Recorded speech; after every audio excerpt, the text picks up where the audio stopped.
Bueno, estamos frente a un verdadero terremoto político global.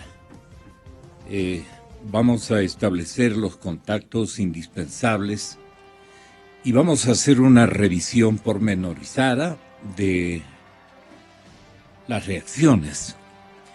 Las reacciones que imperan este momento en el mundo, en el planeta, sobre la victoria del señor Trump, que sí, es comparado con un terremoto para la economía mexicana, para la economía latinoamericana, para la economía europea. Nadie, absolutamente nadie se esperaba con este escenario. Están anunciando desde América Latina, el New York Times, que las propuestas de campaña de Donald Trump, el nuevo presidente de los Estados Unidos de Norteamérica, comenzaron a tener efectos apenas se declaró su victoria. En el plano económico, entre sus propuestas principales, Trump prometió renegociar el Tratado de Libre Comercio de América del Norte, prometió incautar las remesas derivadas de sueldos ilegales. Imagínense ustedes, ¿a cuáles va a llamar sueldos ilegales? Ofreció deportar a 11 millones de inmigrantes indocumentados, 11 millones apenas. Es decir, ¿cuántas veces nuestra población? Así es, 11 millones de inmigrantes indocumentados. Ofreció construir un muro fronterizo. Un muro. Ahora a la quiteña dirán, ¿y ahora qué hará? El muro. Todas medidas que afectan directamente a México se han dado ya como enunciados, pero de allí al cumplimiento hay una enorme distancia. Él mismo, pienso yo que no se esperaba esta nueva realidad que le asiste. No en vano, la noche del martes el dólar llegó a cotizarse casi a 21 pesos mexicanos con una pérdida de 13-21% frente al precio de 18.32 registrado por la empresa Reuters, la agencia informativa Reuters, antes de que el señor Trump ganara la presidencia de los Estados Unidos. Bueno, México es el principal mercado de exportaciones, con un intercambio aproximado de 350,000 millones de dólares anuales. Son cifras gigantescas. Señoras y señores, tenemos una nueva realidad en el planeta. He de comenzar este informativo saludando la presencia de un hombre de alta cultura, como es el asambleísta don Ramiro Aguilar. Señor doctor, bienvenido a la cadena Democracia. Muy buenos días. No me voy y usted no se va a librar.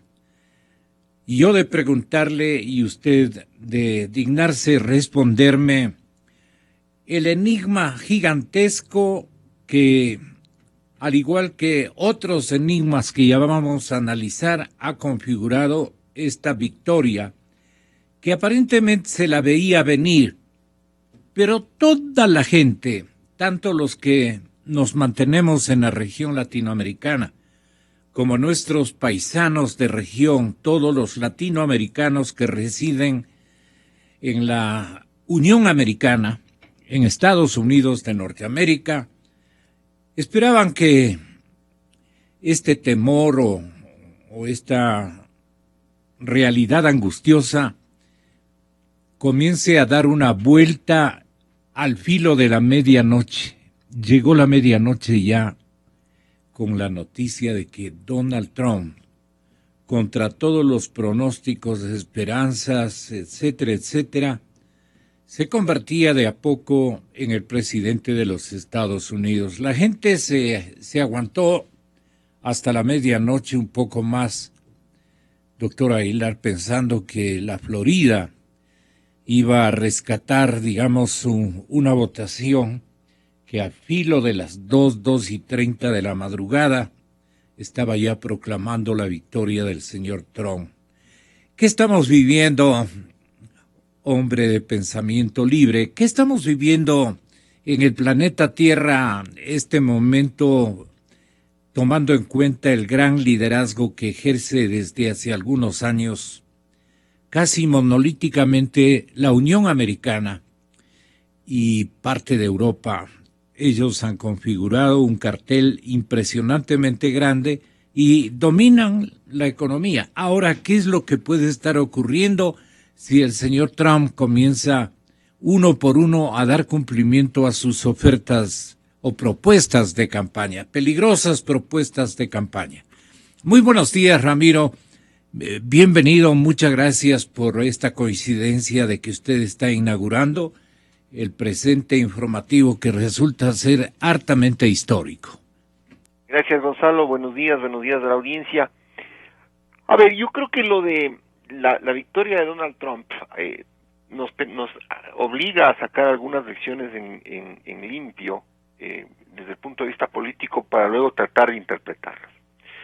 La primera es reconocer un hecho claro, y es que la mayoría de norteamericanos confió en Trump y le gustan las propuestas de Trump.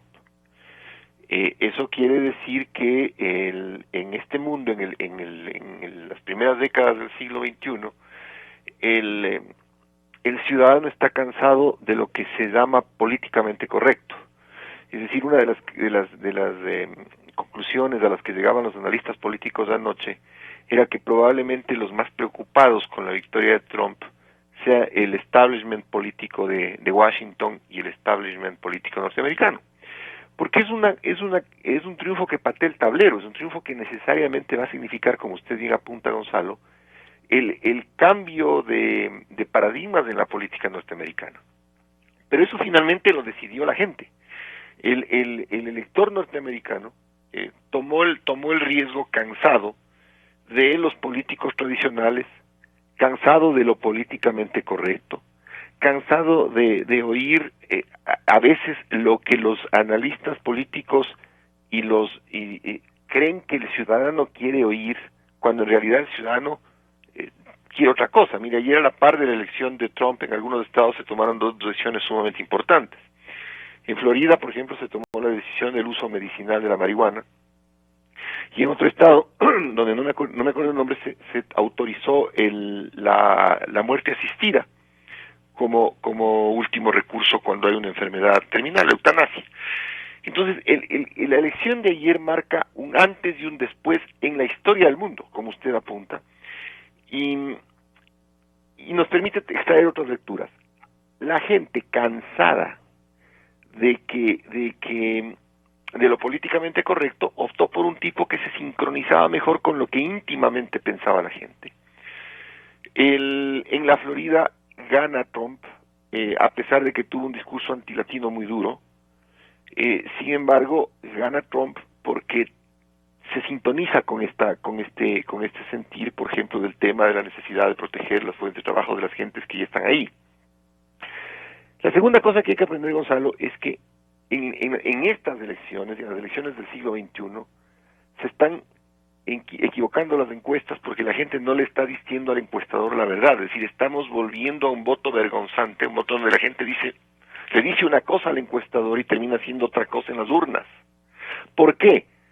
Porque el encuestador va a hacer público lo políticamente correcto, es decir, lo que el resto de ciudadanos que se activan mucho en redes sociales, y ya voy a eso después, que se activan mucho en redes sociales, que los analistas políticos, que los medios quieren leer, pero no obstante no es lo que el ciudadano piensa. Entonces, por eso se equivocan las encuestas. Las encuestas no se equivocan porque están mal hechas, es porque el ciudadano no le dice completamente la verdad, porque tiene vergüenza, y tuvo vergüenza anteayer de decir voy a votar por Trump. Y la siguiente cosa es, los analistas políticos parten del hecho de lo que se discute en redes sociales. Entonces se daba por sentado que las propuestas de Trump eran ilógicas, irracionales, que las propuestas de la señora Clinton eran más coherentes, y se tejió una historia que no era verdad. O sea, los analistas políticos comenzaron a a dar sus opiniones sobre la base de lo políticamente correcto, y resulta que eso tampoco le gustó a la gente. Y se crearon dos realidades paralelas, la realidad paralela de las encuestas, la realidad paralela de las interpretaciones políticas, la realidad paralela de lo que querían el New York Times, el Washington Post, la CNN, y la otra, la verdad verdadera, como dicen los chicos, que es lo que la gente finalmente termina decidiendo frente a la urna. Ahora, ¿cuánto de las propuestas de Trump se hagan realidad? También yo creo que hay que tener un poco de calma. A los republicanos les salió espectacular la movida, espectacular, porque toman el control de la Cámara Baja, del Congreso de los Diputados, de los representantes, como se llama, y tienen el control del Senado. Y muchas de las medidas que tiene que tomar Trump tienen que tomarse y pasarse por el Congreso de los Estados Unidos, donde la dinámica política sí es del establishment y del statu quo. Entonces Trump tendrá tres retos.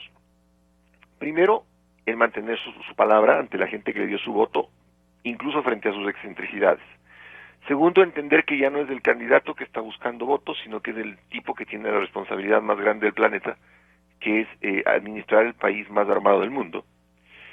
Y tercero, la responsabilidad económica de cumplirles a sus votantes, sin tampoco afectar la economía de los Estados Unidos. En el tema del NAFTA, por ejemplo, del Tratado de Libre Comercio con América del Norte, o sea, suena lógico desde el punto de vista de que muchos americanos están emproblemados económicamente, decir, oye, este es parte del problema, hay que eliminarlo. Pero una vez que el hombre se siente a ver cifras con su equipo de gobierno, que no siempre es el equipo de campaña, Gonzalo, cuando empecemos a ver quién será el secretario de Estado, quién será el secretario de Economía, etcétera, ahí vamos a ver hasta dónde les llega a Trump la excentricidad y desde dónde empieza a ser el tipo pragmático, el tipo que representa hoy más que nunca al norteamericano típico, que en su mayoría es republicano. No hay que olvidar que por excepción los demócratas han gobernado Estados Unidos, que la mayoría de gobiernos de los Estados Unidos han sido republicanos. Y aprender esto, Gonzalo, esto que es fundamental. A lo mejor los políticos creemos que el ciudadano se sintoniza con lo que se comenta en redes sociales y con lo que se cree políticamente correcto. Pero la mayoría de los ciudadanos puede ser que opinen lo políticamente correcto para no ser apabullados en redes sociales, pero que al final del día, en su íntima convicción y frente a una papeleta, terminen votando por el candidato que se despoja de las máscaras y termina siendo el tipo auténtico que la gente quiere que gobierne, por sobre una candidata, Gonzalo, y esto no hay que olvidar, que tuvo durante toda la campaña serios cuestionamientos en orden a su idoneidad y a su transparencia. O sea, no es que la señora Clinton tampoco era la mejor opción posible, era una mujer que tuvo cuestionamientos, a la que se le paró una investigación del FBI de última hora, y también no hay que olvidar que los ciudadanos tampoco quieren las herencias políticas. O sea, la señora Clinton, después de haber sido primera dama durante un par de periodos, fue secretaria de Estado en el primer gobierno del presidente Obama, pero no dejaba de ser una mujer que ha estado en el poder durante más de 15 o 20 años y que al final se contaminó con las mismas prácticas de poder que terminan descalificando en los Estados Unidos y en cualquier parte del mundo a estas castas políticas que pretenden hacer de la actividad política una actividad profesional. Y Trump emerge de la actividad privada y les dice, bueno, señores, yo he aprendido a hacer dinero sin el gobierno y quiero salvar a los americanos que están agobiados por el gobierno. Creo que ese es un resumen, digamos que de primera hora. Pero fantástico, doctor Aguilar, fantástico. Ahora, del dicho al hecho, pues no, un viejo refrán tan popular, tan ciudadano. Hay una enorme distancia y el cronograma que se haya propuesto íntimamente a partir de la medianoche de esta víspera el señor Trump, debe ser también para él un momento de enorme responsabilidad y conflicto interno, porque ahora tiene que dar una respuesta a cada uno de los propósitos que anunció con notable audacia, inclusive. Pero bueno, estaremos para conversar sobre este tema. Yo quería informarle que el presidente de Ecuador, Rafael Correa, desde hace varios meses se ha dedicado a atacar a Panamá. Y claro, esto no es un invento de la prensa ecuatoriana, no es un punto de vista de ninguno de los candidatos a la presidencia de la República en nuestro país, sino una acusación de los medios panameños y de los líderes panameños.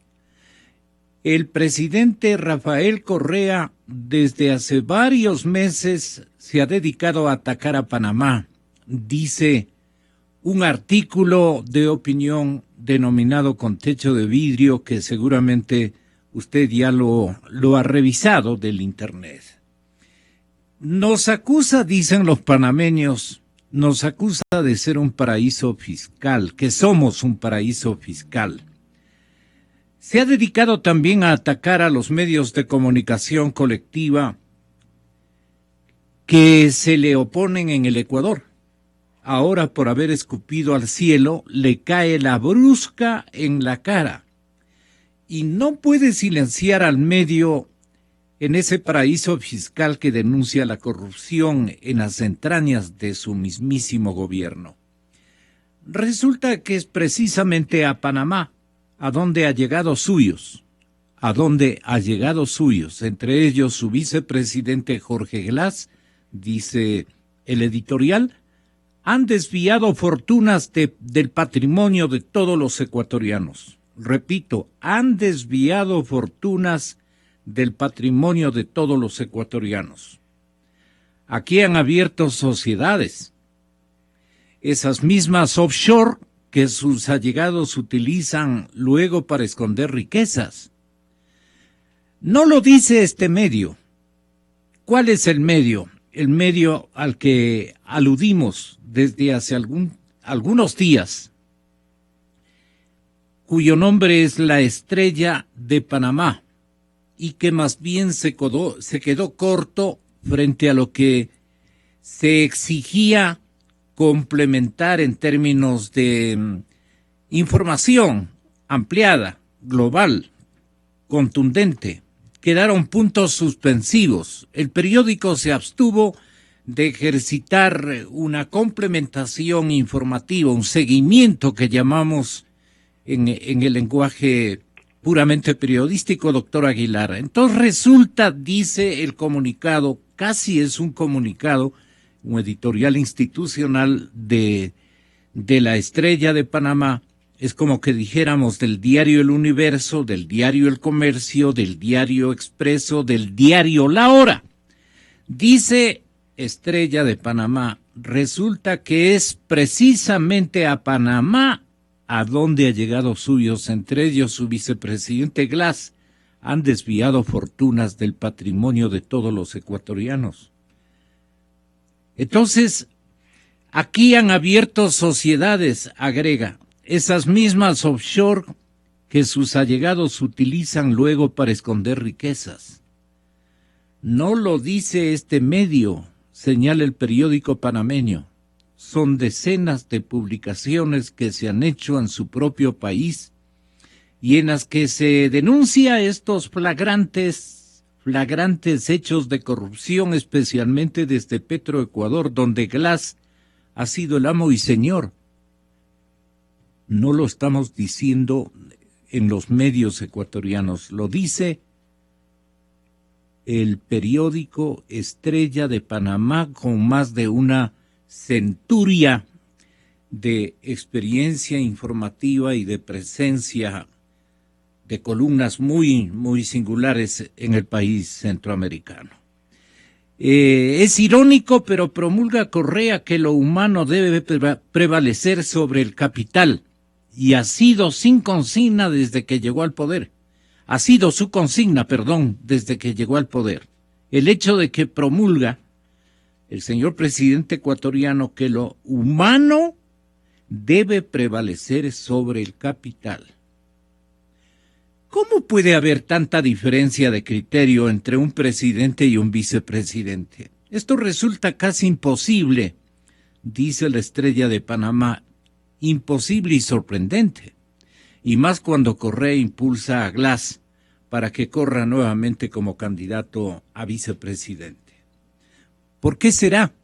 Y esta pregunta la deja ahí insertada en una reacción de veras muy dura, muy fuerte, porque como que se la buscó el partido de gobierno ecuatoriano y el propio señor presidente, así como también su vicepresidente, aludido en este género de comentarios. Como usted fue el autor de una columna que en respeto naturalmente a la institucionalidad, a las personas de los primeros mandatarios ecuatorianos y al peligro que revistía por una reacción legal internacional del propio periódico o del gobierno ecuatoriano al periódico La Estrella de Panamá, más bien usted se acopló a esa situación creando un personaje que guardaba una amistad con usted, doctor Aguilar. Yo quisiera que ahora que ya las cosas se han dado, haga el favor de orientarnos, digamos, lo que usted venía conociendo desde hace algunos días respecto de este tema. Muy buenos, ¿qué le digo? Quisiera darle la más cordial bienvenida al examen de este episodio. Sí, a ver, Gonzalo, hay periodistas ecuatorianos que tienen toda la información, toda, absolutamente toda, relacionada con lo publicado en la Estrella de Panamá en un párrafo de 4 líneas. De hecho, el personaje al que hago alusión en mi artículo existe, es una periodista activa de un medio escrito de la ciudad de Quito, que tiene todos los documentos y toda la información. Pero obviamente a un periodista, Gonzalo, a un periodista que hace bien su trabajo, no le llegan las fuentes, no le hacen llegar la información, como ella mismo dice, con tarjeta de Navidad y con acuso de recibo. El periodista recibe de sus fuentes, además con el compromiso casi sagrado de mantener la reserva de fuente. Cuando ella le plantea al periódico en el que trabaja la necesidad de publicar esto, porque es una cosa brutal, antes incluso de que la Estrella de Panamá hiciera este comentario, el periódico, que antes usaba el criterio del editor o el criterio del director, ahora, a raíz de la vigencia desde hace algunos años de la Ley de Comunicación en el Ecuador, que es el candado más grande y más infame que pudieron poner al acceso de los ciudadanos a la verdad, consulta con sus abogados, y obviamente los abogados, ortodoxos como somos, la primera pregunta que le hicieron es, bueno, ¿cómo sacaste, cómo obtuviste la información? Y la información le llegó a mi amiga como suele llegar la información a un periodista en un caso de corrupción, como les llegó la información a los periodistas americanos en el caso de Watergate. O sea, la corrupción de Nixon no es que se le entregaron y se la demostraron diciéndole, vea, fírmeme aquí el recibo, ¿no es cierto? Le entregaron en un sobre con unas grabaciones al entrar al periódico. Esa información, Gonzalo, que es muy completa y que está en manos de mi amiga periodista, la publicación depende solamente de los dueños del periódico. Ellos deben tomar la decisión. Ahora, los dueños, lamentablemente en el Ecuador también, en ciertos medios, no en todos, están preocupados más por el riesgo que pudiera significar las multas frente a la necesidad de que los ciudadanos se informen de los actos de corrupción del gobierno. Y lo mismo me acaba de comentar la noche de ayer un ex colega mío, el asambleísta Dalo Bucarán, que vino trayendo unos papeles desde Panamá, tuvo una larga entrevista con un periodista de televisión, y cuando no salía la entrevista le llama y le pregunta, bueno, ¿por qué no salió? Y resulta que el director, el dueño del medio, el dueño del canal, también le dijo al periodista, sabes que esto no se publique, a pesar de que Dalo Bucarán trae información con documentos oficiales de la Procuraduría de Justicia de Panamá. Entonces, Gonzalo, estamos fritos al final del día, perdónenme que use esta expresión, sí. Pero estamos fritos porque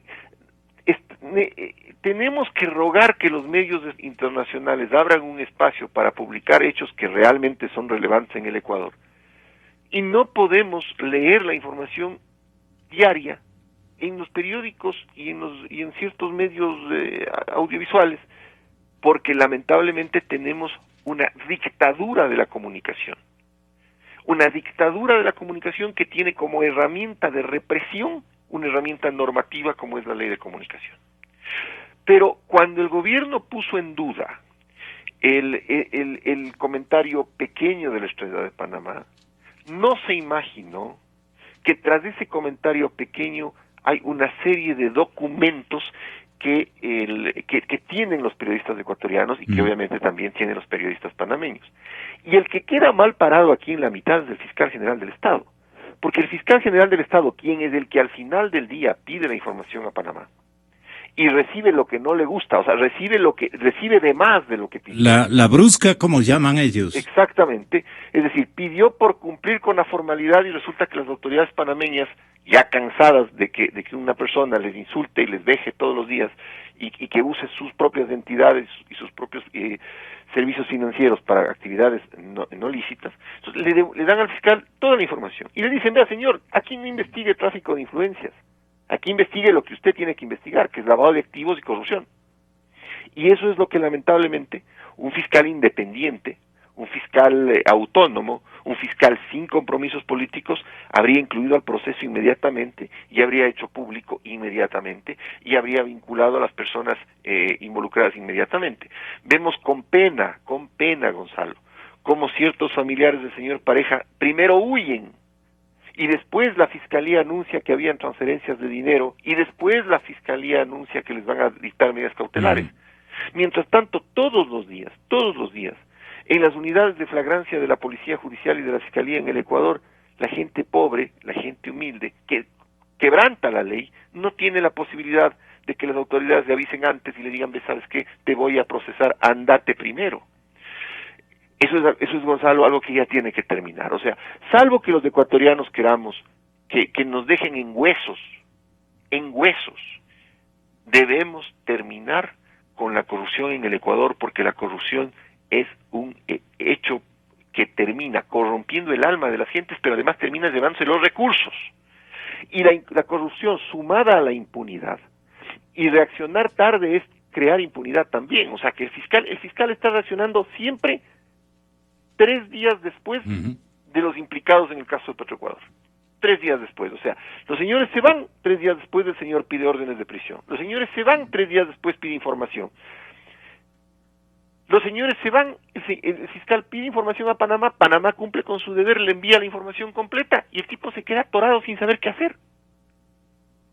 Entonces, Gonzalo, me parece a mí que esto y además pretendieron desprestigiar la nota de la Estrella de Panamá, decir que eso fue puesto por la oposición y que además fue mandado a poner a pedido. No, señores, esa es una gran farsa. La información publicada por la Estrella de Panamá está en manos también de periodistas ecuatorianos, que si tuvieran dueños de medios con la suficiente solvencia económica como para afrontar las multas eventuales y un espacio normativo donde se pueda proteger la fuente, se habría conocido en el Ecuador hace mucho rato. Bueno, le han hecho una entrevista a la periodista Marlene Testa de Última Hora. Y se une el contenido de una denuncia, seguramente reclutada la denuncia o por un esfuerzo interesado en cuanto a que el denunciante pase a ser, como en efecto es, una vocería autorizada como para estos temas, autorizada desde el lado de haberse enterado por su presencia ya de muchos años en el Istmo, en el país panameño, el expresidente entrega a su hijo también candidato a la presidencia, y entonces Abdalá Bucaram, candidato a presidente en Ecuador, comienza a hablar de negocios ilícitos en los que se ha mencionado a funcionarios de Rafael Correa. Marlene Testa, que es la periodista frustrada y que conocía, como usted nos manifestó de comienzo, doctor Aguilar, conocía del tema, frustrada, no podía ejercitar el desarrollo, el seguimiento y finalmente el enteramiento de su público, porque le prohibió la dirección del periódico, hasta que montó en coraje sus editores, montaron en coraje sus directivos, y bueno, este momento la Estrella de Panamá está trayendo a día seguido más y más informaciones que en el caso nuestro, en el escenario ecuatoriano, estamos prácticamente con las últimas resoluciones de la Asamblea Nacional, estamos como prohibidos de dar continuidad a esta información que el gobierno quiere convertirla en información reservada o algo por el estilo. Estoy yo con el candidato a la presidencia de la República, señor Guillermo Lasso, y me permito agradecerle profundamente a usted por sus comentarios. Si algo quiere agregar, estamos prestos a escucharle, y comienzo mi plática, en cambio, con el señor Lasso, que estuvo días antes invitado por nuestro medio a que se digne a comparecer a analizar este y otros asuntos muy complicados para nuestro país. Así es que, Ramiro, muchas gracias de veras, señor asambleísta, y lo que usted quiera decirnos finalmente, estamos para escucharle con nuestro generoso público. No, solo les mando un abrazo y decirle a la ciudadanía que confíen que el país tiene en algún momento que cambiar y que la corrupción tiene que ser combatida, venga de donde venga, porque le repito, Gonzalo, si no, el Ecuador va a ser inviable. Un abrazo grande y empecemos la jornada con mucha fuerza. Así vamos a hacer. Gracias por su recomendación y apoyo. Ramiro Aguilar, asambleísta del pueblo ecuatoriano en el Parlamento Nacional. Bueno, muchas gracias, don Guillermo. Usted acaba de escuchar que buscamos señalar con cierto tino, apegándonos a lo literal que nos llega desde este medio de comunicación panameño. Hay una crónica a manera de entrevista de Marlene Testa, la editora política y columnista de valía en este periódico del Istmo, y le hace una entrevista a Abdalá Bucaram Puley, al señor candidato a la presidencia de la República. Pero en realidad, si hacemos una revisión de lo significativo con otro color, nos haría un gran favor mi asistente, nos haría a todos. Muchas gracias. Acabar con la corrupción. Y ese me parece que ahora sí tiene que centralizar el discurso de todos los candidatos, de todos los que aspiran a dirigir este país, esta especie de consigna: acabar con la corrupción. ¿Usted cree, señor Lasso, que esto está tan enraizado que va a ser uno de los retos y desafíos más significativos que el próximo presidente tenga que darle una respuesta y no un gesto disimulatorio? Y mucha gente piensa que tanto el general Moncayo como usted y la misma Cynthia Viteri están como escapando de dar a conocer una determinación de lucha anticorrupción, pero tenaz, como dicen aquí nuestros jóvenes. Le espero con esa interrogante. Buenos días, señor Lasso, y bienvenido. Muy buenos días, Gonzalo. Muchas gracias por esta invitación. Para mí es un honor estar aquí personalmente en los estudios de Radio Democracia para responder todas sus inquietudes. Un saludo a todos los ecuatorianos que nos están escuchando en este momento. Un saludo a todos los quiteños. Hay una mañana un poquito fría en Quito, Así es. pero muy agradable también, por cierto. Nuevamente, gracias por esta invitación, Gonzalo. Yo creo que el desafío del futuro gobierno del cambio es un desafío que comienza por resolver los problemas de la cotidianidad de la familia ecuatoriana. El padre que no tiene empleo, la madre que no tiene empleo, las madres solteras que no tienen empleo, los jóvenes que al terminar sus estudios de colegio no consiguen un trabajo, tampoco tienen o se sienten en libertad de estudiar la carrera universitaria que ellos quieran, sino la que les determine la CENESID, son parte de los problemas de la cotidianidad de los ecuatorianos. Y sin duda alguna, la lucha contra la corrupción es también un objetivo importante, porque el padre de familia dice: yo no tengo un trabajo, vivo con angustia, con desconfianza respecto del futuro, con preocupación, y luego veo que se discute sobre presuntos actos de corrupción que molestan, hieren, por supuesto, a todos los ecuatorianos. En nuestro caso, Gonzalo, hemos tomado la decisión de que el binomio, el candidato a vicepresidente que me acompañe en esta lid electoral, sea Andrés Páez Benalcázar.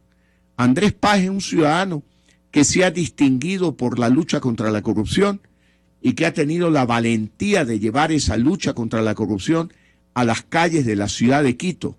Y es en reconocimiento a esa actitud quiteña y de los ecuatorianos que tomamos una decisión de que Andrés forme parte de este binomio para impulsar la solución de los problemas de todos los ecuatorianos, como es la falta de empleo, la falta de oportunidades. Poco se habla con relación a lo que va a suceder en la economía ecuatoriana este año, donde se prevé una caída del 1,7%, Gonzalo, lo cual implica que habrá más pérdida de empleo y menos oportunidades para la familia ecuatoriana. En el último año, medido de septiembre del 2015 a septiembre del 2016, se han perdido 340.000 empleos. Y de acuerdo con las estadísticas oficiales, una familia se compone de 3, 4 miembros.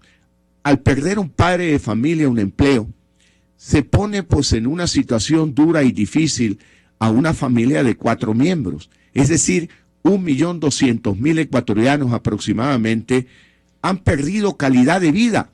Y esto es lo que nosotros tendremos que resolver, creando confianza para generar inversión, para atraer capitales extranjeros, para crear empleo en el Ecuador y oportunidad para la familia ecuatoriana.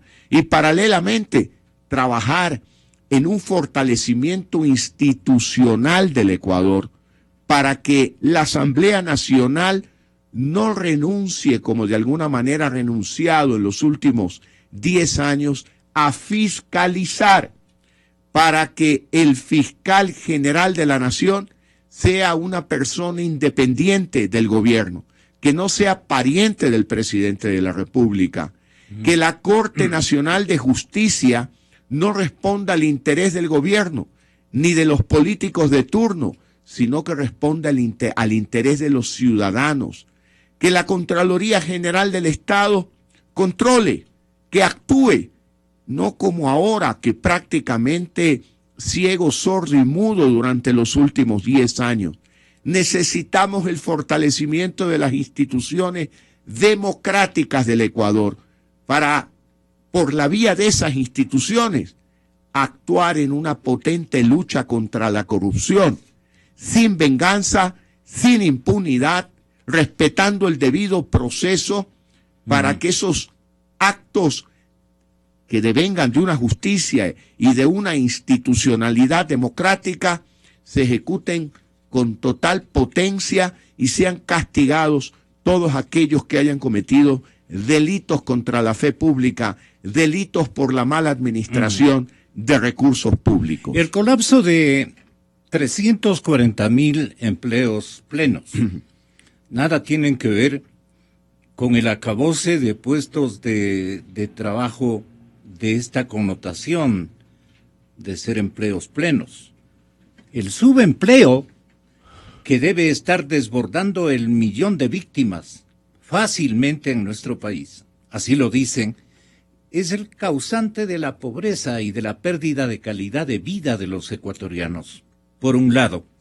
Por otro lado, perdone mi empeño en que yo rescate de su parte una especie de actitud muy contemplativa y casi conservadora respecto a la lucha que ustedes deben anunciar, van a realizar para poner en orden la convivencia leal con los valores, que es lo que nuestros padres nos enseñaron a mantener de por vida. Y usted es un abanderado de aquello, porque yo conozco los antecedentes de su familia paterna y materna. Considero, don Guillermo, que usted se está quedando corto frente a estas circunstancias que este momento están acabando con la confiabilidad en los estamentos políticos y en la Constitución de la República. Queremos un poco de agua, si es tan amable nuestra asistente. Tenga la bondad, candidato. Encantado, Gonzalo. Yo creo que usted ha planteado dos temas en su pregunta. El primero, a usted le preocupa el subempleo. A mí me preocupa no solo el subempleo, me preocupa el desempleo, el subempleo y la informalidad. Y le voy a dar una cifra que es realmente escalofriante.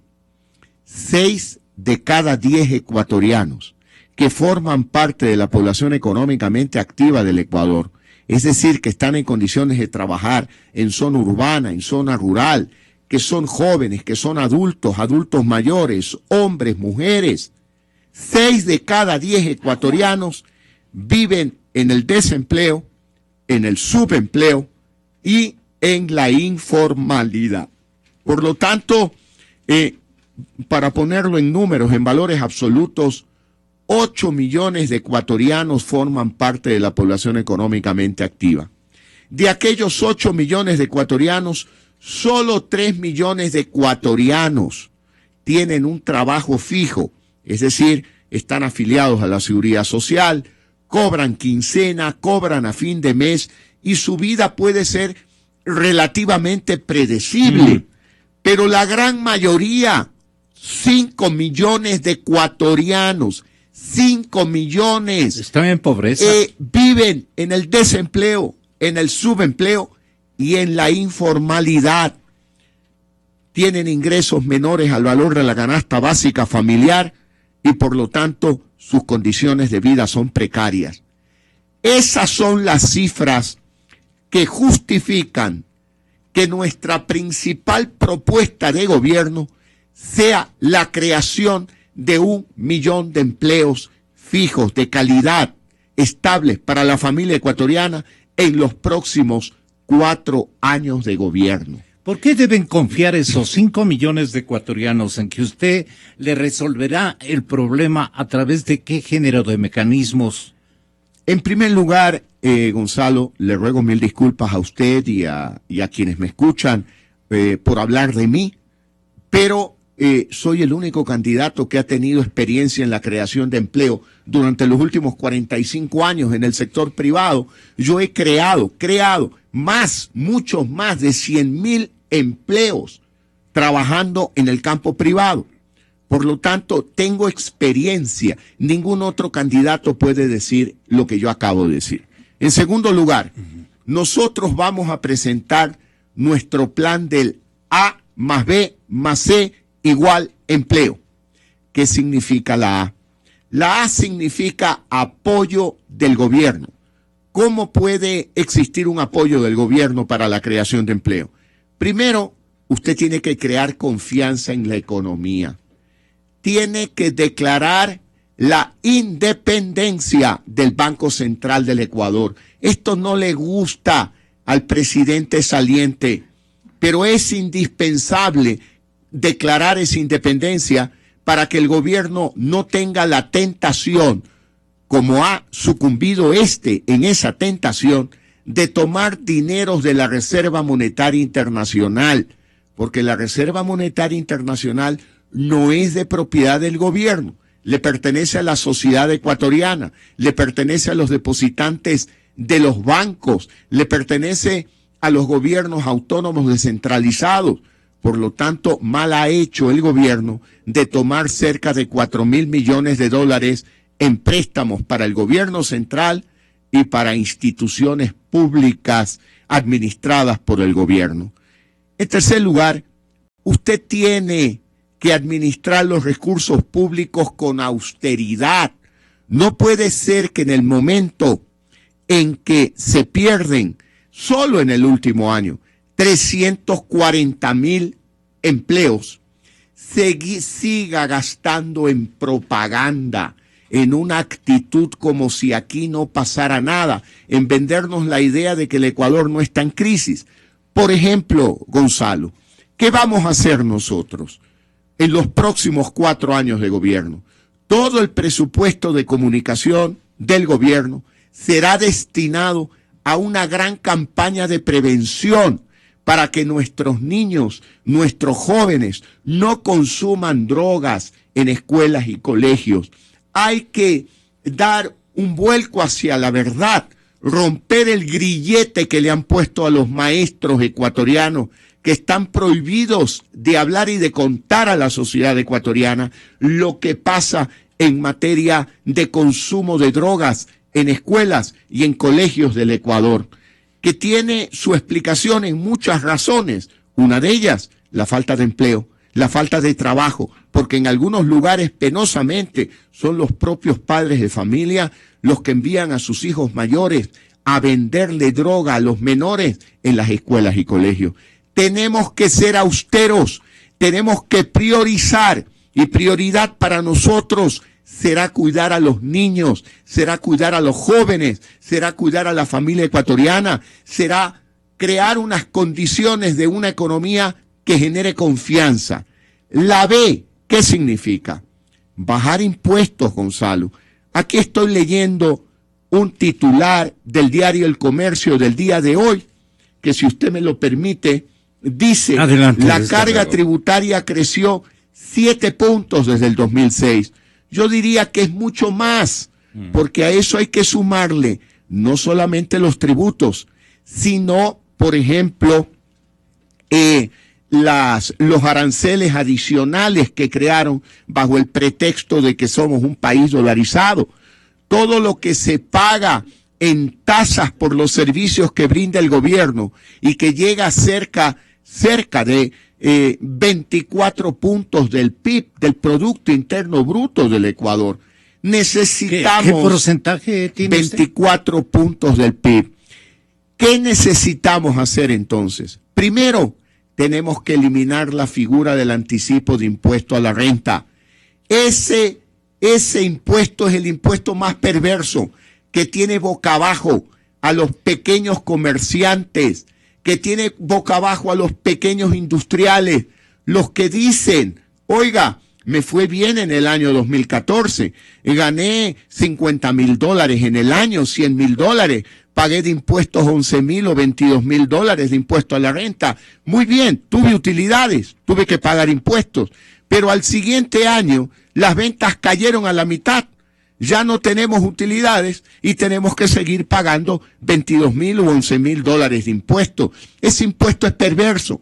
Tenemos que eliminar el impuesto a la salida de divisas. Ayer se quejaban las cámaras de la producción precisamente de la carga tributaria, señor Lazo. Bueno, es que la B, el A más B más C igual empleo, implica la A de apoyo del gobierno, como yo he explicado, creando confianza, austeridad fiscal, respeto a la institucionalidad del Banco Central, devolver esos recursos indebidamente tomados de la Reserva Monetaria para fortalecer la dolarización, para que todos los ecuatorianos duerman tranquilos de que el dólar es nuestra moneda y que vamos a fortalecer la dolarización. La B significa bajar impuestos, eliminar el impuesto a la salida de divisas, la figura de anticipo de impuesto a la renta, impuesto agrícola, el impuesto verde, el impuesto a las transacciones de vehículos usados.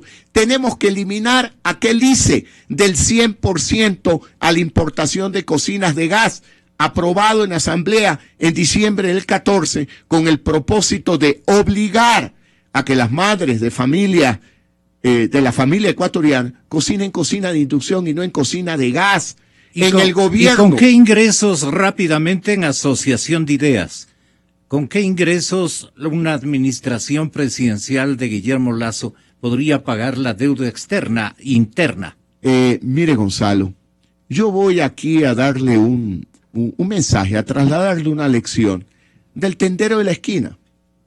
El tendero de la esquina sabe que si aumenta los precios de sus productos, bajarán las ventas.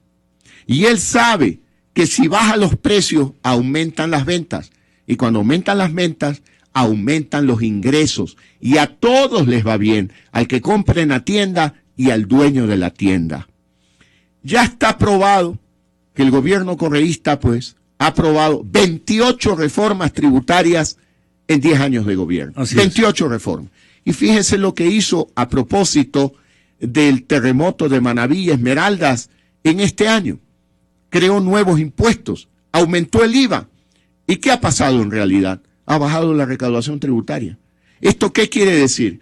Que no por subir y crear nuevos impuestos aumenta la recaudación, todo lo contrario, baja la recaudación. Por lo tanto, al usted bajar los impuestos y dejar ese dinero en el bolsillo del emprendedor, de la casera del mercado, del pequeño industrial, del pequeño comerciante, del padre de familia, ellos con ese dinero van a activar la economía para que muy pronto en el gobierno del cambio, en nuestro gobierno, podamos presentar presupuestos de que la economía crecerá al 2%, al 3%, al 4%, que hemos creado empleo. Y no las malas noticias que nos dan hoy, pues, que la economía decrece en 1,7%, que se pierden 340,000 empleos, que se encarece la vida. Pero este titular de la página económica de Diario Expreso es increíble. Han hecho un cálculo los compañeros del área económica y sacan la conclusión. Atiéndame el público, y señor Lasso, con todo respeto, dele respuesta a esta realidad. Cada segundo, no cada minuto, cada segundo se le pagan $520 al Estado. Usted dice 1, usted dice 2, usted dice 3, vaya sumando. $520 se lleva el Estado cada segundo. El sector empresarial ha hecho sus estimaciones. A criterio de los empresarios del país, la carga tributaria en el Ecuador es excesiva, según un estudio reciente realizado por la Cámara de Industrias y Producción. Llegando ya a cerca del 24%, y es una presión fiscal que incluye no solamente los impuestos recaudados por el Servicio de Rentas Internas, sino otros por aduanas, por los gobiernos autónomos descentralizados. Y entre los impuestos con mayor peso y afectación para los sectores productivos, cita el de salida de divisas y el pago anticipado del impuesto a la renta que les ha cobrado en exceso el Estado, según dice. Cerca de 450 millones en exceso en los últimos 3 años, 2013, 2014 y 2015. Es decir, este es el adicional que se pagó fruto de la fórmula que existe como impuesto mínimo. Hemos recientemente reformado este anticipo mínimo en el sentido de que ya no se pueda devolver una vez cada 3 años, sino una vez cada año el exceso. Hemos detectado una red de 347 empresas fantasmas que han sustentado costos y gastos desde el año 2010 hasta lo que va del año 2016, más de 1.830 millones de dólares. Estamos por confirmar una segunda red de más de 200 contribuyentes que habrían sustentado 600 millones adicionales en facturas totalmente falsas. Y sostiene que la política tributaria del gobierno está arrojando indicadores de recuperación económica, con un incremento en la recaudación tributaria por IVA, por ejemplo. Es el compañero Freddy Paredes de la cadena Teleamazonas, nuestra cordial aliada.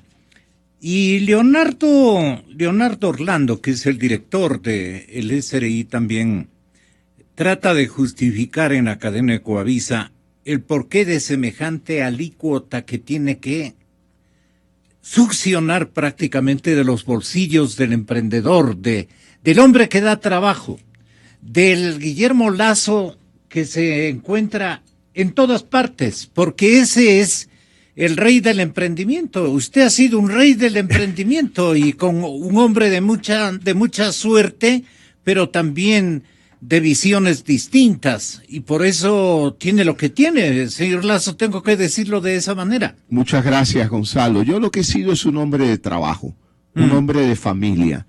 Algún amigo me decía, Guillermo, pero tienes suerte. Yo le decía, mientras más trabajo, más suerte tengo. Yo he llevado durante 45 años jornadas de trabajo de 12 y 14 horas diarias, siempre pensando en mi familia, en mi esposa, en mis hijos, en mis hijas, porque un padre trabaja para eso, trabaja para sus hijos, no trabaja para el Estado. Pero usted tuvo buenos tiempos. Bueno, tuve buenos y malos tiempos, porque la vida no es una vida de éxito. No. En la vida también hay fracasos, hay golpes, y uno tiene que tener la entereza de levantarse, de volver a comenzar, de trabajar, y ese es el ejemplo que yo le he dado a mis hijos, y ese es el mensaje para los jóvenes ecuatorianos. Nunca te des por vencido, levántate, aunque te duela la caída, levántate, sigue adelante, pero tienes que tener un gobierno que te dé apoyo, que no te cobre tanto impuesto. Y por último, si usted me permite, el A más B más C igual empleo. Expliqué la A, expliqué la B y ahora explico la C. La C se trata de comercialización. En cuanto a comercialización interna, tenemos que trabajar de manera decidida para que el precio de venta de un producto agrícola, por ejemplo, me contaba un amigo que vino, guayaquileño, que vino a Quito, me dijo, del aeropuerto a Quito, paré por una plantación productora de frutillas y me compré una caja y me costó $1. Esa misma caja en un supermercado vale $5. La misma caja. La cadena de intermediación. Claro, pues. Es la cadena de intermediación, pero en esa cadena de intermediación hay una gran cantidad de impuestos y aranceles y sobretasas arancelarias que cobra, por ejemplo, el gobierno cuando se importa un camión, que cobra el gobierno por los permisos de operación del camión. Entonces, todo eso se traslada a los ecuatorianos. Tenemos que trabajar en procesos de comercialización para que el mayor beneficio lo reciba el agricultor y para que luego en los mercados los ecuatorianos compren la caja, por ejemplo, de frutillas, no en $5, la compren 4, en $3.50 y el agricultor no la venda en $1, la venda en $2.50. ¿Y cómo se compromete llevar el campo a los mercados? El campo a los mercados. Tenemos que trabajar en ese proceso, en esa cadena de distribución desde el campo a los mercados. Primero, usted tiene que fortalecer a la familia agrícola ecuatoriana. En nuestro gobierno vamos a capitalizar con $1.000 millones al Banco Nacional de Fomento, que hoy se llama Banecuador, como si cambiarle el nombre de una institución se arreglaran los problemas. El Banco Nacional de Fomento en el sector agrícola es conocido como el Banco Nacional del Tormento. Usted lo llama hoy Banecuador y sigue siendo el Banco Nacional del tormento. El mono, ante vista de por cera, qué? mono queda, dice el dicho popular. Por lo tanto, ¿qué tenemos que hacer? Tenemos que capitalizar el Banco Nacional de Fomento en $1.000 millones para aumentar su capacidad operativa hacia los pequeños y medianos agricultores y ganaderos, con créditos a 30 años plazo, al 1% de interés. ¿Para qué? Para que los agricultores se capitalicen, no vivan con la soga al cuello. Por ejemplo, alguien siembra maíz. Maíz es ciclo corto, en 90 días ya tiene la producción, en 100 días. Y claro, tiene que venderlo.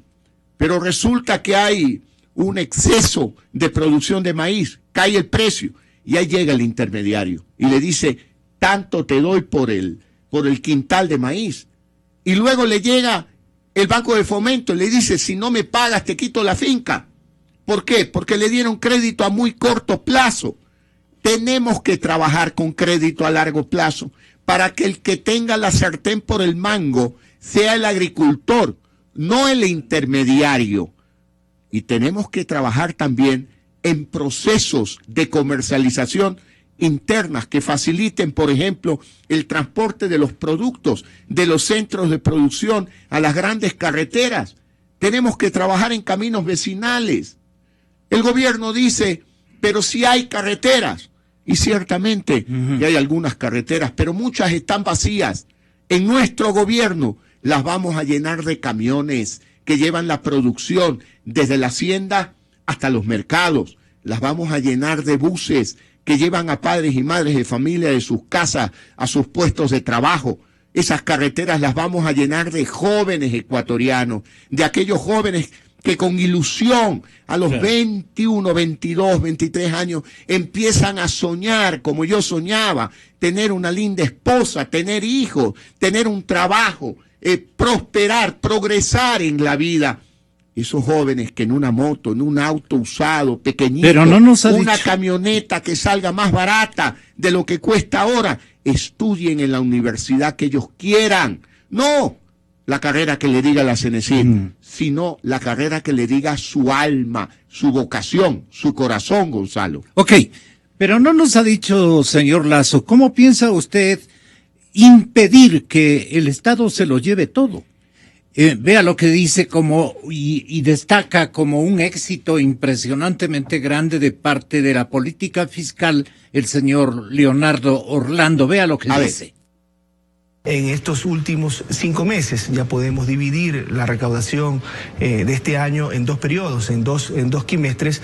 Tenemos una evidente recuperación económica. En el mes de octubre se ha producido el mejor mes de recaudación del año, incluso con crecimiento. Es el primer mes del año en que tenemos crecimiento en las 3 variables agregadas de recaudación con la que medimos el desempeño de las estadísticas tributaria, tanto a nivel de la recaudación total, hubo un crecimiento del 4%, a nivel de la recaudación de impuestos internos del 3%, y al nivel de las recaudaciones de impuestos externos, IVA, ISA, importaciones, un crecimiento del 15%. Es un éxito fiscal, dice el gobierno del presidente Correa a través de su director de rentas. Es un éxito fiscal, Gonzalo, dice señor Guillermo Lazo. ¿Usted qué opina? Gonzalo, lo que se debate en la campaña del 2017 es el continuismo o el cambio. El continuismo de aquellos que mantienen el discurso de defensa del Estado, más dinero para el Estado, más dinero para el gobierno, y encima de que quieren más dinero, no lo cuidan, porque ya estamos viendo cómo son públicos determinados supuestos actos de corrupción producidos en Petroecuador. Entonces, ¿qué tenemos que hacer? El discurso del continuismo es el discurso de el gobierno tiene que tener liquidez y su economía tiene que estar bien. Y el discurso del cambio, que es el que representamos nosotros, es el discurso de la familia ecuatoriana. Quien tiene que estar bien es el padre de familia, la madre de familia, la casera del mercado, el pequeño industrial, el pequeño comerciante, el industrial, el emprendedor, los jóvenes universitarios. Ellos tienen que estar bien, la madre soltera. Eso es lo que a mí me preocupa. Ellos deben estar bien. Si ellos están bien, la sociedad ecuatoriana está bien. Pero si es el gobierno el único que está bien, ya vemos la crisis de pérdida de empleo, de encarecimiento de la vida. Pero no quiero dejar de contestar aquella pregunta que usted me hizo respecto a los temas de corrupción. Y voy a utilizar una metáfora. Es decir, usted tiene una llave de agua, por lo que sale un buen chorro de agua y llena un tanque de agua de 100 galones, por poner un ejemplo. Pero claro, no se trata solo de ver el tanque, no se trata solo de ver el chorro de agua. Tenemos que ver también los caliches, los huequitos que tiene la tubería que lleva el agua al tanque y los caliches y los huequitos que tiene el tanque. Y esos caliches y huecos se llaman la corrupción. ¿Por qué? Porque mientras un padre de familia trabaja de sol a sol, paga impuestos, paga servicios del Estado, hay otros sinvergüenzas que se van del Ecuador, que no ponen cara para responder actos de corrupción. Vamos a actuar con absoluta dureza. O se quedan a mentirnos, señor Lazo. Pero o se atreven a mentir con un estado de propaganda donde los malos son unos y ellos son los buenos. ¿Qué va a hacer contra ellos? Mire, Gonzalo, en el arca abierta el justo peca, dice el dicho popular.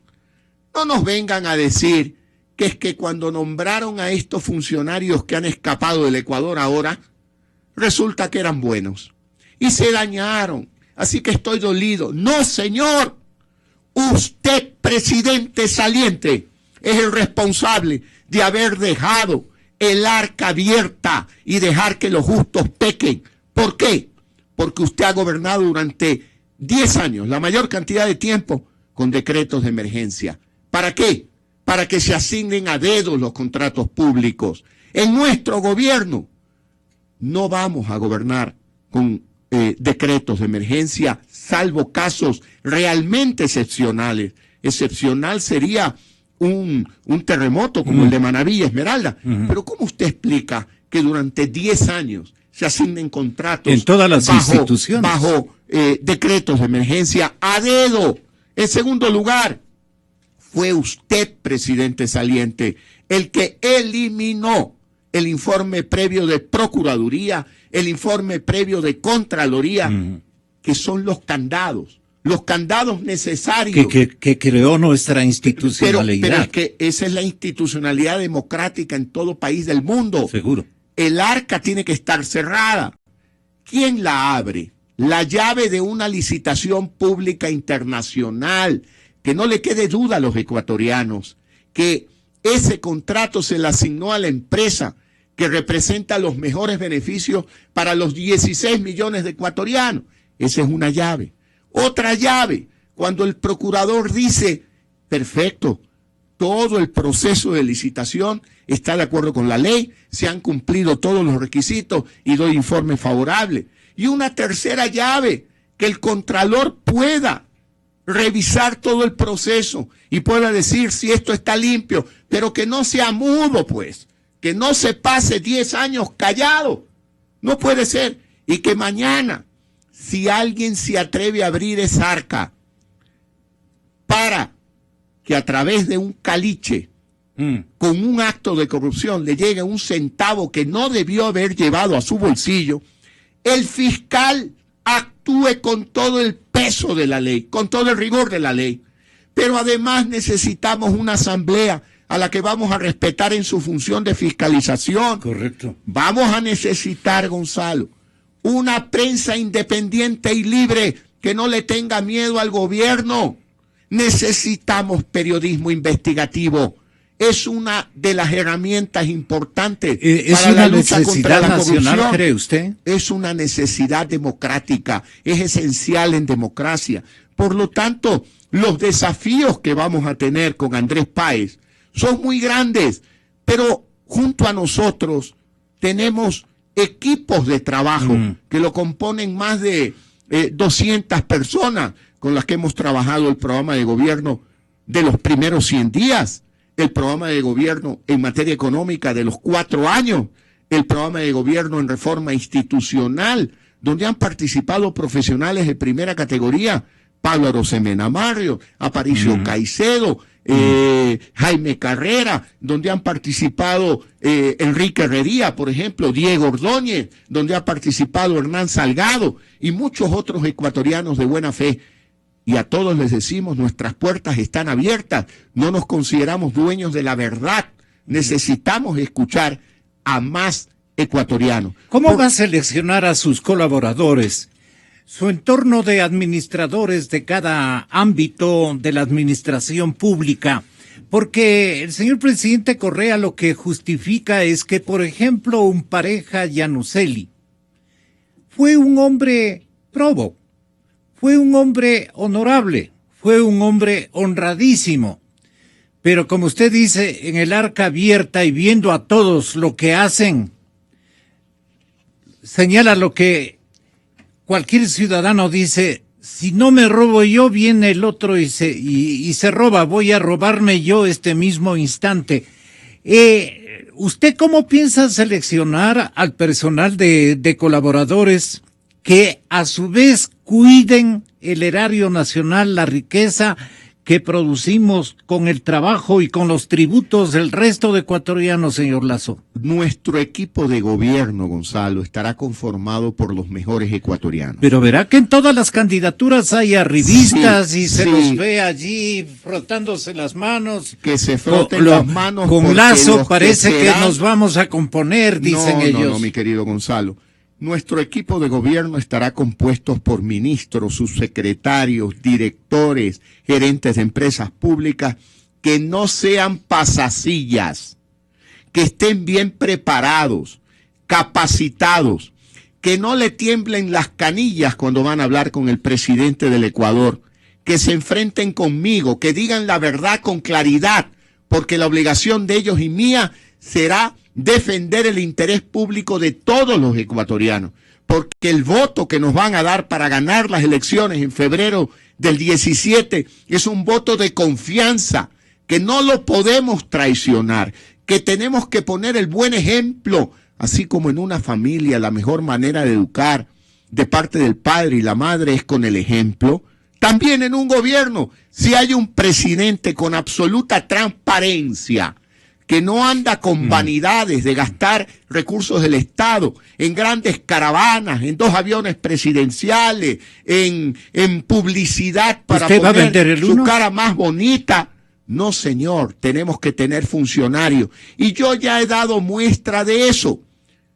Al escoger a quién, Andrés Páez como binomio. Andrés Páez es un ciudadano con personalidad propia, con criterio propio. El presidente Correa, en cambio, le observa y le dice, casi le dice, cuídate de Andrés Páez. Mire lo que dijo el sábado.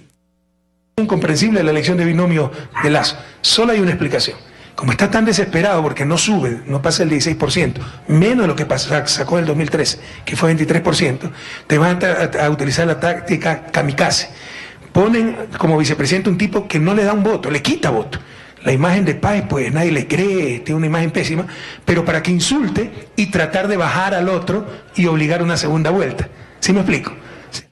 Bueno, parafraseando al presidente saliente, a quien ya cada día le creen mucho menos los ecuatorianos, yo diría, me parece incomprensible.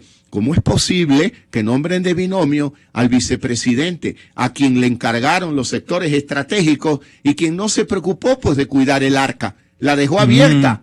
Y ahí ve usted cómo de los sectores estratégicos aparecen actos de corrupción. Resulta que es inconcebible. Y de hecho, él ataca el binomio oficialista le va a quitar votos. Con eso justifica Glass, dice usted. Claro, él lo presenta, y así como él, que parece comentarista político y que lo que pretende simplemente es ofender a todos los ecuatorianos que no pensamos como él, yo también le diría, es incomprensible que haya puesto de binomio al señor Glass, como muchos partidarios del señor Moreno lo están planteando hoy, entre ellos mismos. Dicen, pero ¿cómo puede ser Glass?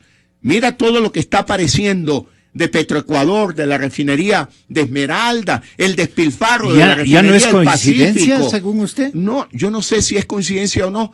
Yo solo le digo al presidente saliente que quiere actuar como comentarista y analista político, que le respondo y le digo, es incomprensible que usted permita que su vicepresidente sea binomio del señor Moreno. Le está haciendo un gran daño al señor Moreno, lo cual de pareja Yanuseli era un hombre honorable, era un hombre honrado. Yo respeto lo que deciden en otras tiendas políticas. Claro. Yo soy respetuoso, pero simplemente ha sido una respuesta a quien nos ha querido acostumbrar al irrespeto entre ecuatorianos. Porque en el gobierno del cambio vamos a trabajar por el reencuentro entre todos los ecuatorianos. Yo le digo, Gonzalo, aún en las filas de Alianza País, no hablo de sus dirigentes, funcionarios, el funcionario del INE, por ejemplo, yo creo que son buenos jóvenes, muy bien intencionados. Ahí también hay gente valiosa. No tenemos por qué entrar con un machete a cortar la cabeza de todo el mundo. No, señor. Nuestro gobierno será un gobierno de personas serenas que promuevan el reencuentro y escogeremos a los mejores ecuatorianos. Si hay alguien que en esta campaña electoral está en otra tienda política y es una persona capaz y honorable, pues la vamos a incorporar en nuestro gobierno. No vamos a ser sectarios. Y permítame terminar la respuesta anterior. Una prueba de que en mi equipo de gobierno no habrá pasasillas es que escogí a Andrés Páez. Andrés Páez es una persona con una gran trayectoria política, aún más larga que la mía, con personalidad, con criterio propio. Nadie puede decir que Andrés Páez es un pasasilla, ¿no? Andrés Páez será un vicepresidente con el que conversaremos. ¿Que ocupe su lugar? ¿Perdón? Que ocupe su lugar. Que ocupe su lugar, al que le encargaremos algunos objetivos de nuestro plan de gobierno. Por ejemplo, el tema de fiscalización es importante. Temas laborales. ¿Y si comienza a fiscalizarle a usted? Bienvenido. Bienvenido, pero bienvenido que fiscalice a todos y que también. Pero mire usted, tenemos que fortalecer la institucionalidad del Ecuador. Y cuando hablamos de fiscalización y un encargo al vicepresidente, es precisamente impulsar el fortalecimiento institucional. Porque, Gonzalo, no podemos hablar de venganzas, no podemos hablar simplemente de que por ahí oí un chisme, no. Institucionalidad significa que luego del debido proceso los jueces determinen quién es culpable, quién no es culpable y el culpable se lo sancione. Y créame, Gonzalo, en nuestro gobierno, aquellos culpables, aunque se escondan en cualquier lugar del mundo, allá los buscaremos, porque tienen que regresar y tienen que devolver el dinero mal habido. ¿Cómo piensa ganar la segunda vuelta a Lenín Moreno, señor Lazo? Vea usted, me va a permitir comenzar esa respuesta diciéndole, la semana pasada le hice una gentil invitación a debatir al señor Moreno y dije con claridad que ese debate, más allá de dos personas, es un debate de dos modelos. El modelo que él representa, que es el continuismo. ¿Qué reúne el continuismo, señor Lazo? El continuismo de más impuestos, de más Estado sobre los ciudadanos, de limitaciones a la libertad de expresión, ya vemos también de corrupción, de control a la sociedad civil, que le quitan a la UNE la personería jurídica, que le quitan a la UNE la administración de su fondo de cesantía. Ese es el modelo del continuismo. ¿Y el suyo? ¿Qué representamos nosotros? ¿Valores? El modelo del cambio. ¿Qué implica el cambio? ¿Valores? Valores, principios, democracia, institucionalidad, honestidad, trabajo. Yo le digo, Gonzalo, con toda claridad, yo no quiero el cargo de presidente de la República. Yo quiero el trabajo de presidente de la República. El cargo es el símbolo del poder. Desde que te eligen ya no te llamas Guillermo, sino presidente. Yo quiero seguir llamándome Guillermo para todos los ecuatorianos. No va a ser un excelentísimo. Vea, Gonzalo, esas cosas son antiguas y que corresponden a regímenes más bien monárquicos. Ortodoxos. Tenemos que ser democráticos. Una caravana presidencial no puede estar llena de 30 autos cuando un padre de familia pierde empleo. No puede ser usted tan arrogante actuando de esa manera. Habrá que tener pues 2 autos, no más de 2 autos. Máximo. Vea usted 2 aviones. Yo me he comprometido. ¿Cómo le piensa ganar la segunda vuelta al señor Moreno? Bueno, usted estaba explicando que le retó a un debate. ¿Y qué contesta él? No, que no quiere debatir. ¿Y cómo contesta? Pero sí va a debatir entre todos, dice. Con un insulto. Dice que soy matón de barrio, que me ha dado un berrinche de niño rico. Vea la respuesta. En fondo y en forma, responde al modelo correísta de uno piensa diferente, lo invita a debatir, se siente incómodo de escuchar ideas distintas a las de él, y la reacción es patán de barrio, niño rico. Respecto de niño rico, le voy a contestar al señor Moreno lo que le dije al señor Correa. Oiga, ¿usted quiere oírle al señor Moreno? Yo vivo como vivo, porque he trabajado 45 años, porque yo pago impuestos. Vea el artículo del diario El Comercio del fin de semana, donde dice cuánto han pagado en impuestos los 7 precandidatos. Yo he pagado el 73% del total de los impuestos de los 7 precandidatos. Yo he pagado impuestos por más de 11 millones de dólares desde el 2009 al 2016, que fue el estudio del diario El Comercio. ¿Cuánto ha pagado el señor Moreno? $40,000. Y ya sabemos que se fue a Suiza, a Ginebra, pero quien pagaba su manutención en Ginebra era el gobierno del Ecuador, con dinero público, con dinero de todos los ecuatorianos, y él no desempeñaba ningún cargo público. En el Ecuador del cambio tendrá que enfrentar a la Contraloría, a la Fiscalía. ¿Cómo es esto de que se le entrega cantidades de dinero a una persona que, por más respetable que sea, no ejerce ningún cargo público en el Ecuador? Y encima de recibir grandes cantidades de dinero, nos damos cuenta por el diario El Comercio que no paga impuestos. Es decir, ni siquiera reconoce los ingresos del gobierno y declara los impuestos que debe de haber pagado por alrededor de $300,000. Del ex vicepresidente de la República. Cuando le oíste hablar al señor candidato Lasso, algún momento, te dio la impresión del matón de barrio. Ay, Dios. Y del matón del aula, ¿no? Afuera te espero. Donde quieras, cuando quieras, con quien quieras. O sea, el señor Lasso tiene que entender que nosotros queremos que ese país cambie. El país de la confrontación, el país del debate cambie. Algún momento vamos a encontrarnos, no solamente con él, sino con todos los candidatos, hacer un conversatorio. Mira que suena hasta más lindo. Un conversatorio acerca del futuro del país.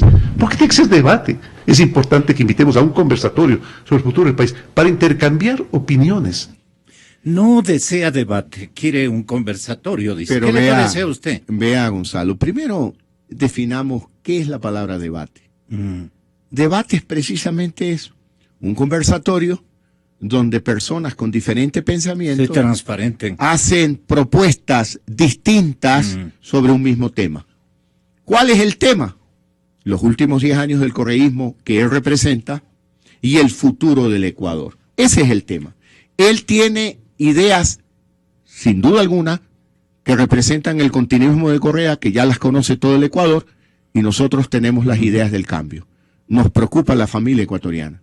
A él le preocupa el Estado ecuatoriano, pero el gobierno. Lenin lo que no quiere es un diálogo confrontativo. Pero es que, vea, hasta el Código de la Democracia, establece la necesidad de debates políticos. No nos venga, diga, conversatorio suena más bonito. Oiga, entonces, ¿qué vamos a cambiarle a la palabra desempleo? No, más bonito suena un padre que se quedó sin trabajo. No, señor Moreno, pues. No juguemos. Nadie le falta el respeto a usted. No tenga miedo de escuchar ideas diferentes a las suyas. El Ecuador ya está cansado de lo mismo. Quiere un cambio. Usted representa el continuismo. Nosotros representamos ese cambio. ¿Qué quiere usted? ¿El conversatorio eterno de las sabatinas con una sola idea, con un solo pensamiento, todos bonitos, uniformados? No, señor. Yo creo que los ecuatorianos tienen que saber si el señor Moreno piensa reformar la ley de comunicación frente a mi propuesta de derogar la ley de comunicación. El señor Moreno tiene que explicarle a los ecuatorianos si él quiere mantener la ley de educación superior o, como nosotros, que queremos reformar la ley de educación superior, devolver la autonomía a las universidades, desaparecer la CENESID, ahorrarnos dinero y con ese dinero aumentar el número de becas para que más estudiantes ecuatorianos vayan al exterior y además crear un sistema de acreditación autónomo del gobierno, de las universidades, y que cada universidad tenga sus sistemas de admisión y cada joven aplique a la universidad que le da la gana, no la que le diga la CENESID. ¿Usted quiere un debate con Lenín Moreno o con el presidente Correa? Tal vez él refleje el pensamiento del presidente Correa. Bueno, lo que es claro es que el candidato Moreno tiene un jefe, y su jefe es el señor Correa, y el señor Correa lo mandó y le dice, ¿sabes qué? No aceptes el debate ya discrepa. E insulta a Lazo. Pero ya discrepa. Pero, mire usted en qué discrepa. Y yo no le creo cuando dice que las escuelas del milenio son un elefante blanco. Yo que, como usted sabe, Gonzalo, he sido opositor al presidente Correa, he destacado ciertas obras como las carreteras, como las escuelas del milenio, que yo pienso continuar. Y el señor Moreno dice que son unos elefantes blancos. Es bueno que estemos cara a cara, con respeto, sin calificativos. Tenemos que dejar esa política correísta de los calificativos. Tenemos que pasar a la política de lo sustantivo. Y lo sustantivo es que no hay trabajo. Lo sustantivo es que se han perdido 340,000 empleos en el último año. Lo sustantivo es que con una ley de comunicación y con la superintendencia de comunicación se pretende amedrentar a los medios de comunicación independientes para generar temor. Lo sustantivo es que en nuestro gobierno le vamos a devolver a la UNE la personería jurídica y también el fondo de pensiones del maestro ecuatoriano. Lo sustantivo es que en nuestro gobierno vamos a derogar el decreto 16 y todas sus reformas que actúan como un grillete en las manos de la sociedad civil. Muchas gracias, señor Lazo. Vamos a impulsar la acción de la sociedad civil ecuatoriana. Ya lo dijo. Muchas gracias a usted, mi querido Gonzalo. Seguiremos buscando la verdad, ojalá con Lenín Moreno.